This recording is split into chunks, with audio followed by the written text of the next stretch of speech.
Yeah, family, welcome to this surface code. On this surface code, we want to take a look at Dr. Abel Damina give a response to what Pastor Dr. Mathew Ashimolowo said about the gospel of prosperity, where he said that even the parables of Jesus are all about prosperity, are all about financial breakthrough, all about money. Then Dr. Abel Damina response was that he has been blinded with Mammon. Watch the full details and his scriptures he gave to respond to Ashimolowo's claim. Let's watch. Someone said that I am knocking down the prosperity gospel. He said, Dr. Damina is busy knocking down all over the place the prosperity gospel. And he says, if a man is knocking down the prosperity gospel, he must be a bastard. He said, because the God of Abraham, Isaac, and Jacob made Abraham, Isaac, and Jacob rich. You cannot claim that that is your God and you are poor. What?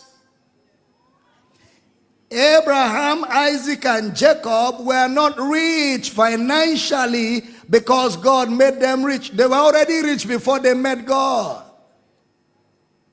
The God of Abraham, Isaac, and Jacob means Abraham, Isaac, and Jacob believed in the promise and they were made righteous. And the man mischievously said that there are more verses in the Bible on money than even the sacred things that we hold dear to our faith. I'm not joking, it's on video. That the Bible has more verses on money. That look at all the parables of Jesus. That is a man whom Mammon has blinded his eyes. When the Bible spoke about money, what was the context in which each of those money things were taught? Jesus was using parables to talk about what people were familiar with, to bring a lesson that he is the treasure that has appeared. But when Mammon has blinded a man, that man never sees anything in the Bible other than money. How were the scriptures of money explained?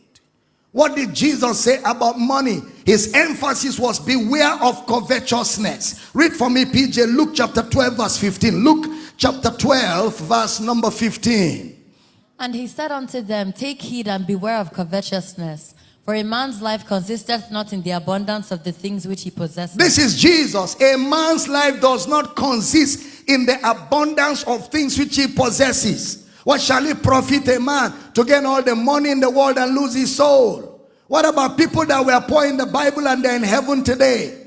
People like Lazarus. Are they bastards? You also forget that Esau that was not blessed was richer than Jacob that was blessed. Esau was richer than Jacob. In fact, when Jacob saw Esau coming, he started looking for help because he thought Esau would kill him. Because Esau had soldiers, about 400 soldiers following him, when Jacob didn't have much. So a man can be blessed by God, but is materially poor. The blessing of God is not money. The blessing of God is the forgiveness of sins. No wonder Jesus said, beware of covetousness. For a man's life does not consist in the abundance of things he possesses. What about Hebrews 13 verse 5? Give me the amplified. Hebrews chapter 13 verse 5. Amplified version, PJ. Hebrews 13 5. Let your character or moral disposition be free from love of money, including greed, avarice, lust, and craving for earthly possessions, and be satisfied with your present circumstances and with what you have. For he, God himself, has said, I will not in any way fail you, nor give you up, nor leave you without support. I will not in any degree leave you helpless, nor forsake. Isn't that a blessing? He says, be free from love of money, including greed, avarice, lust, and craving for earthly possessions, and be satisfied.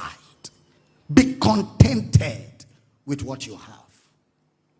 That gospel that they are trying to sell is a gospel of greed, a gospel of avarice, and a gospel that makes you never content. And that's not the gospel of Christ. The gospel of Christ is godliness with contentment is great gain. No wonder Paul kept saying, a man that is always preaching a transactional and material gospel, he said, from such stay away, because they are destitute of the truth.